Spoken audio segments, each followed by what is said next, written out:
యేసుక్రీస్తు నామంలో పరిశుద్ధాత్మ ఆశీర్వాదమును ప్రతిరోజు చూస్తున్న ప్రతి ఒక్కరికి హృదయపూర్వక వందనాలు తెలియజేస్తూ ఉన్నాను.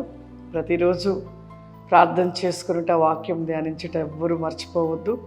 ఇంకా మీ బంధువులు కూడా ఒకవేళ లేచిన వెంటనే ప్రార్థన చేసుకొని వారిగా ఉంటే మీరు వారిని బలపరచండి, వారికి తెలియపరచండి, వారిని ఇంకా ముందుకు దేవుళ్ళు నడిపించండి. ఈరోజు పరిశుద్ధాత్మ దేవుడు మనకిస్తున్న వాగ్దానము దావీదు రాసిన కీర్తనలు 52వ అధ్యాయము 8వ వచనము. నేనైతే దేవుని మందిరములో పచ్చని ఒలివ చెట్టు వలె నున్నాను, నిత్యము దేవుని కృపయందు నమ్మిక ఉంచి ఉన్నాను. దేవుని మందిరములో ఒలివ చెట్టు. నిజముగా ఒలివ చెట్టుకున్న ప్రాముఖ్యత ఎంతో ఉంది. ఒలివ చెట్టు పచ్చనిదిగా ఉంటుంది. ఆ ఒలివ చెట్టుకు మరణం అనేది ఉండదు. కొన్ని వేల సంవత్సరాల వరకు కూడా అసలు ఆ చెట్టుకు మరణమే లేదు. ఒలివ చెట్టుకు, ఆ ఒలివ చెట్టు అంటే దేవునికి ఎంతో ఇష్టము. ఆ ఒలివ చెట్టు నుండి వచ్చే ఆ తైలమే దేవుని అభిషేకించటానికి వాడుతూ ఉంటారు. నిజంగా మన జీవితంలో దేవుని మందిరంలో ఉంటున్నామంటే దావీదు గారు ఇక్కడ నేనైతే దేవుని మందిరంలో ఒలివ చెట్టు వలె పచ్చనిదిగా ఎప్పుడు ఒలివ చెట్టు పచ్చగానే ఉంటుంది, పచ్చని చెట్టుగా ఉంటూ ఉంటుంది. ఆ పచ్చని ఒలివ చెట్టుగా దేవుని మందిరంలో మనం కూడా ఉండాలి. దేవుని మందిరంలో ఒక నాటబడిన మొక్కల మనం, ఆ మొక్కలు ఒక ఒలివ చెట్టు వంటి మొక్కలుగా దేవుడు నాటినో ఆ ఒలివ మొక్క స్వరూపమును మనం కలిగి ఉండలేకపోతున్నాం. ఎలా ఉంటున్నాం? మందిరానికి వెళ్తున్నామంటే మందిరానికి మందిరంకి వెళ్ళగానే ఎలా ఉంటున్నామంటే భయభక్తుల జీవితం లేదు, భక్తి జీవితం ఉండదు. సేవకుడు వాక్యాన్ని కాసేపు ఎక్కువ చెప్తే అలసిపోతారు, ఇంతసేపు చెప్తున్నాడా అని చిరాకు పడతారు. ఒకవేళ ఎక్కువ సమయం దేవుడి మందిరానికి గడపడానికి కూడా ఇష్టపడరు.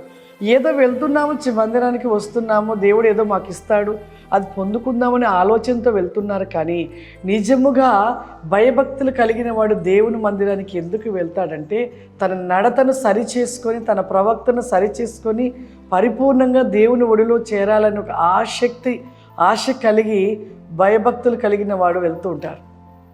నులివెచ్చిన క్రైస్తవులు ఎలా ఉంటారంటే వెళ్తున్నాంలే, వెళ్ళామా వచ్చామా అన్నట్టుగా ఉంటారు. కానీ దేవుడి మందిరానికి మనం వెళ్తున్నామంటే బహు జాగ్రత్తగా వెళ్ళాలి. మన భక్తి జీవితమును పెంచుకోవాలి. దేవుని సన్నిధిలో చెప్పబడుతున్న వాక్యాన్ని బట్టి మనం ఇంకా కూడా దేవుని మాట వింటూ లోబడుతూ మందిరంలో అంటే ఒక ఒలివ చెట్టు వలె మనం ఎదుగుతూ ఉండాలంట. ఒలివ చెట్టు వలె కాకుండా చూడండి, కారు ద్రాక్షాల వలె మనం పెరిగే వారిగా ఉంటున్నాం. ఆ విధంగా ఉండవద్దు. దేవుడి సన్నిధికి వెళ్తున్నామంటే నిజంగా మనం ఆ ఒలివ చెట్టు వలె పచ్చనిదిగా ఏ విధంగా ఉంటుందో ఆ విధమైన చెట్టును వలె చెట్టును పోల్చబడిన వారిగా మనం నిలిచి ఉన్నట్లయితే మనం దీవించబడతాము, ఆశీర్వదించబడతాము. ప్రార్థన చేసుకుందాము. సర్వశక్తివంతుడా, దయగల తండ్రి, గొప్ప దేవా, పరిశుద్ధాత్ముడా, నీకు వందనాలు చెల్లిస్తున్నానయ్యా. దేవా, నీ సన్నిధానములో ఒలివ చెట్టు వలె పచ్చనిగా ప్రతివేకముగా నిలిచి ఉండాలని దావీదు గారు మాట్లాడిన మాటలను బట్టి నాయన మా జీవితాలలో నీ సన్నిధానానికి వెళుతున్నామా, కానీ ఒలివ మొక్క వలె ఉంటున్నామా దేవా? అట్టి రీతిగా నిలిచి ఉండే కృపను దయచేయమని అడుగుచున్నానయ్యా. ఈ ప్రోగ్రాం చూస్తున్న ప్రతి ఒక్కరిపైన మీ ఆత్మ వేకమైన శక్తిని దయచేయండి నాయన, నీ అభిషేకమును దయచేయండి ప్రభా. ప్రతి దినము కూడా నా ప్రభా పరిశుద్ధాత్మనే నూనె వేకమైన శక్తి చేత ప్రతి బిడ్డ నింపబడు పరిశుద్ధాత్ముడా. ఈ ప్రోగ్రాం చూస్తూ ప్రార్థనలు ఏకీభవిస్తున్న ప్రతి ఒక్కరి జీవితంలో స్వస్థత, విడుదల, అద్భుత కార్యములు జరిగించమని అడుగుచున్నానయ్యా. గొప్ప మేలుల చేత నింపమని అడుగుచున్నాను. దేవానికి స్తోత్రములు చెల్లిస్తున్నాను. నీ కృపాశీర్వాద వేకము చేత నింపమని యేసుక్రీస్తు నామమున నడుచున్నాను తండ్రి. ఆమేన్. God bless you. దేవుడు మిమ్మల్ని దీవించును గాక. ఆమేన్.